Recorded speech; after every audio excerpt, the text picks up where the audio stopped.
Do you remember when it felt like all of the music being pushed out was incredibly sad? Some people even dubbed it depression music. Today I want to talk about a specific time in music where emo artists were running the game, topping the charts in genres like pop, rap, and even rock. They had a majority of the focal attention during this time. Speaking of time, I would say 2016 to 2019 is what I would call the recent age of emo. And I know this genre of music existed way before then, but I want to talk about this wave specifically. If you're new to the channel, make sure you subscribe, like the video. I really appreciate all of you that watch these videos. You motivate me to keep dropping consistently. With that being said, let's get into it. And to let it be known off rip, guys, I am not the biggest fan of emo music. Don't kill me in the comment section. Just wanted to be known I'm not the biggest expert on YouTube. That was one of the motivations for me to even make this video. I don't really like using the word emo, but I need to in order for you guys to completely understand what I'm talking about. I'm not the biggest fan of the definition either, but it will suffice for this video. The great lords of the internet describe emo fans as overly sensitive, emotional, and full of angst. I never thought I was that overly emotional. Regarding emo rap, I can say personally it had a major impact on this generation's youth culture.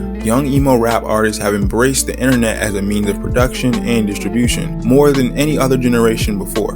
During this time, it was shown that the internet could do everything a label could do, and honestly more, for a better price. Memes, trolling, and dark, ironic humor are all commonplace in this genre. Emo rap lyrics also tend to reflect levels of emotion that simply weren't an acceptable part of hip-hop in prior decades. For years prior in rap specifically, you were always supposed to be hard, gangster, and not care much about anything except women and money. And I know that's a generalization. Not every rap artist before this boom of emo rap cared about women and money, but this age changed a ton of that perspective, putting an emphasis on issues not typically spoken on, such as mental health problems like depression and even drug abuse, and just overall loneliness.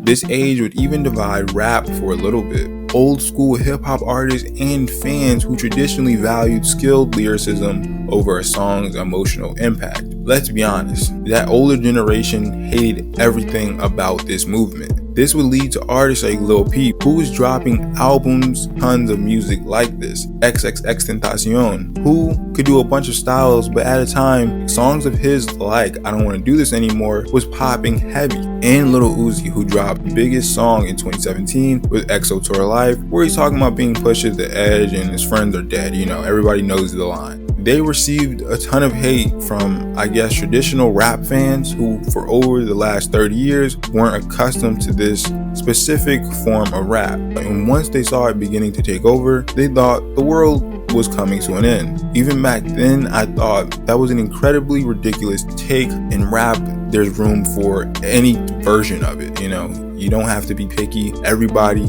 can have a slice of the rap pie, There's room for everything here. But hey, people love to overreact, so what you gonna do? Not only in rap, you can see this transformative wave taking place. Artists like Billie Eilish foster a similar vibe in what people describe as emo culture, especially in her early days of her career. A ton of her music has a sort of dark, edgy vibe, and not to mention her music videos that sometimes look like they could have came straight from a horror film. At this time, we're seeing artists break barriers in their own genres and create something new. Even if you don't want to call it emo, whatever, you hate that term, it was undeniably special in my eyes. Artists like The Weeknd too is someone I feel don't receive enough credit. Early in his career, he took the lovey-dovey filled R&B sound that was a staple at that point and made it a bit more dark and edgy. That's something I personally appreciated and saw a ton of merit in. And I know there's a ton of more artists I could have talked about, but this video would have been extremely long. Maybe we can do a part 2. If you guys really want it and we can really dive into this topic. Bottom line, if you take anything from this video, innovation is good. Change is fine. Don't quickly judge something because it's new and you don't completely understand it. Give it time and it might become one of your favorite things. Another rager tip for life. So if you got this far into the video, remember to like the video. I appreciate you more than you'll ever know, and I'll see you in the next one.